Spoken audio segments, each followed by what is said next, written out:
Hey guys, this is Eric from ET Figure Unboxing, and in this video, we're going to take a look at S.H.Figuarts Lupin the Third. So I don't know too much about Lupin, but I did watch the anime when I was a kid, but I was too young to remember anything about it. But I do know he is like a pretty popular character. Here's the left side of the box, and here's the right side of the box, and here's the back of the box. And I believe this is a newer anime version. Do let me know if the anime is good, and I might watch it. And they really put a lot of efforts on making these. Look at the four expression they included. That looks really good. And I think the whole team is coming out, but most of them are not most of them. Half of them are Tamashii Web exclusive, so that's gonna be a problem. I'm not too sure if I would get it, but let's bust this thing open and see what we got. Alright, so here we have the figure itself, still in the packaging. And as I mentioned before, Bandai really puts a lot of effort on this guy. Like, he came with so much. Like, this is a lot of accessories. There's like 3 interchangeable head, 3 interchangeable pair of hands, and 2 watches, and the wire thing for him to be like Batman, and there's a gun. But yeah, let's not waste any more time and take a look at the figure itself. Alright, so here we have the figure itself, and once again, Bandai has done a really good job capturing the likeliness of the character. Just look at the face sculpt.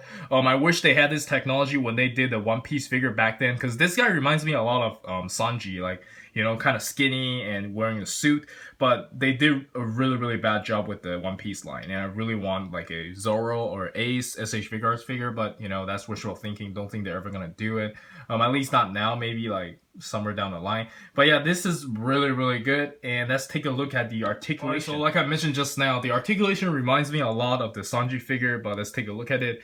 He can look up a lot, no problem. He can look down, no problem. Like, this whole thing is on like a double ball joint. Like, I really don't know how to explain that, but you know, it's a lot of ball joints. So this head is on a ball joint, the neck is on a ball joint, and there's another ball joint in there. And his arm, this whole piece is like a regular S.H.Figuarts thingy, and this thing just, you know, like covers the joints and stuff, hides it really well, and it works. I'm not sure if you guys remember the Sanji figure, but the Sanji figure, they didn't have this moving piece. Like, it's just like a straight up like hard piece over here, and they really did improve on that. So it gives you a lot of the articulation over here.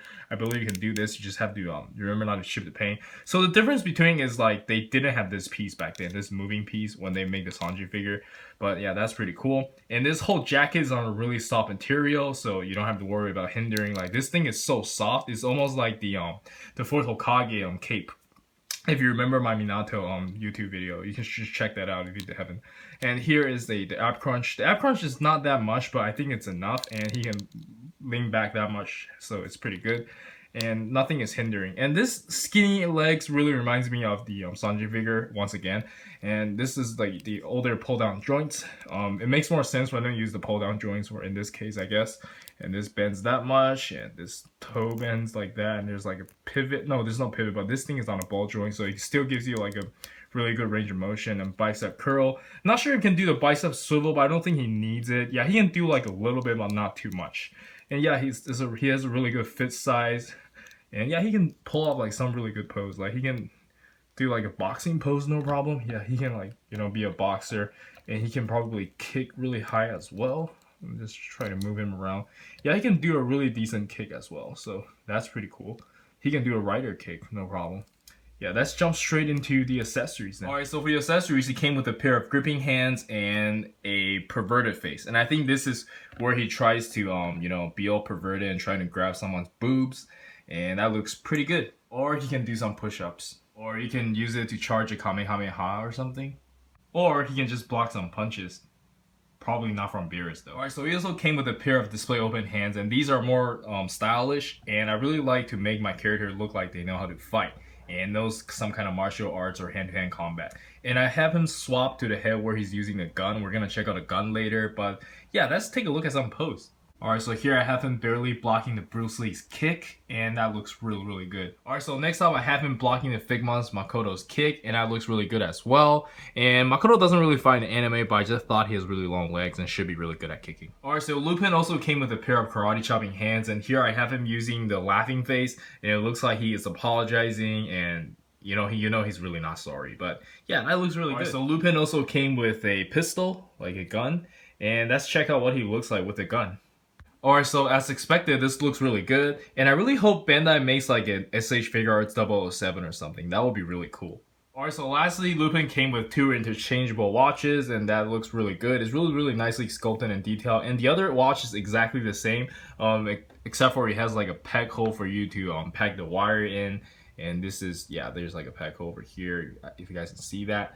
It's over here, and then here we have the wire thing, and this is really bendy. I really like this material. I don't know how they're doing it, but this doesn't feel like so fragile that it will break.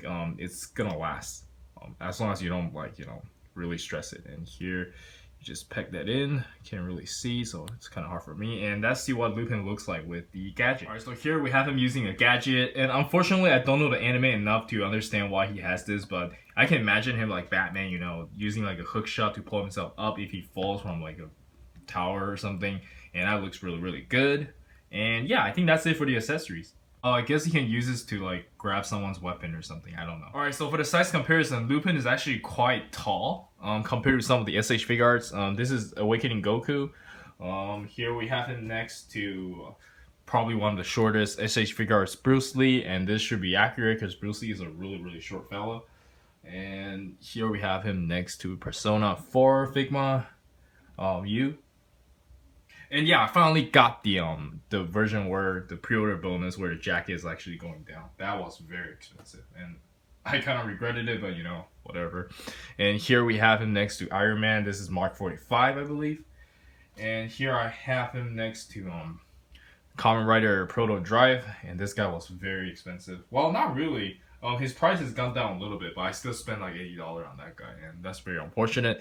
And here we have Naruto, and all-time disappointment Naruto, everybody knows. And we have him next to Figma Levi. That looks pretty good. I have him next to Figma Gong as well, and that looks really accurate. And here I have him next to Okabe Rintaro from Steins Gate, if you're familiar with the anime. And he's about, yeah, they're about the same size, huh? Yeah, they are about the same height. Yeah, Rintaro is a tall fellow, I think. And here I have him next to the Season 4 JoJo Bizarre. And this is probably not too accurate. I think super action statues in their own scale. If they're not, like, they will be really tall. And here I have him next to GGO Kirito. That looks pretty good as well. And here I have Garo. If you guys know what this is, I have his review up. This is a really cool figure, and that's about the size. And I have Kakashi over here. So Kakashi is still okay. So they are the same size. That's really cool. All right. So Lupin is really tall. If someone's like as tall as Kakashi, like they must be really tall. And here I have Kamen Rider Banana Arms, one of my favorite. Look at all that shiny armor. All right, so here I have him. Let's have him next to some of the other figures I have over here. So here's Cap, here's Hulk, here's Spider-Man. Yeah, Civil War was a really good movie. Yeah, I really liked it. And here's him next to Jason or Power Ranger or Geki, whoever you want to call him. And there's Mewtwo. Yeah, that's it for some of the size comparison. Right. So let's move him to the middle where I have some other stuff for us to compare. And I'm not sure if I want to get the girl main character for Lupin. I don't even know her name, so I'm not sure if I'm getting it because money is kind of tight, and I have to be really selective with my figures nowadays because there's a lot of stuff coming out, and I still haven't paid for some of my pre-order. Here we have Kamen Rider, the Grape Arm, the Budo Arms, and here I have Kylo Ren, and here is Super Saiyan God. No, not Super Saiyan God. This is Beerus, and he's the God of Destruction, and that looks really good. And what else do I have over here? Yeah, I have Sparta on duty right now. So Sparta, yeah, he's around the same height. Nah, Sparta is still shorter. Like, I really don't like this guy's really short, but what can we do? They're in their own scale. And yeah, what else do I want to compare with? I'm looking at it. Okay, here we have Vegeta over here. Vegeta has always been really short, and that looks really good. And I think that's it for the size comparison.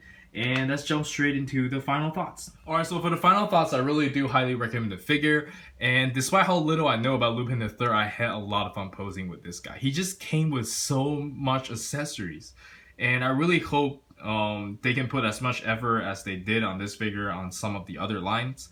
And I'm not gonna name out the lines, you know. Maybe Dragon Ball can, you know, use some more stuff. I don't know. Like, I'm just saying, like, they put a lot of effort, and I really don't know how they decide how much plastic they put in there.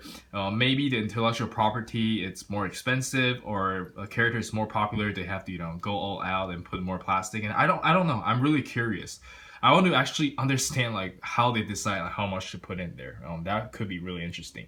And one thing to notice is that I'm really curious how Figma would make a Lupin the Third. Obviously, they're not gonna make it, but you know, S.H.Figuarts is like traditionally known for their posability and you know how solid they are and for figures, and Figma are usually more fragile, and you know they get kind of flimsy sometimes like from time to time, but they do have better looks. But now that S.H.Figuarts look like this, you know, like, and they won the Bruce Lee battle, so I'm not sure how Figma is gonna, like, you know, fight with them. And recently Figma released that Iron Man 42, and the next tape Bandai just reissued Iron Man 42, so I don't know, like, I'm really excited to see how they're gonna go against each other. But yeah, that's it for the review, and I really recommend this guy, and yeah, I might get the girl character as well. And people call it the Asian Black Widow, but I don't know. And yes, don't forget to like, comment, and subscribe. And my name's Eric. I'll see you guys in the next video. Oh, I'll be doing the Super Saiyan God Super Saiyan Vegeta next. I actually got a Japanese release because I couldn't wait for the US release. I think it's gonna take like additional 2 months or something. It got delayed. But yeah, I'll see you guys in the next video. Peace.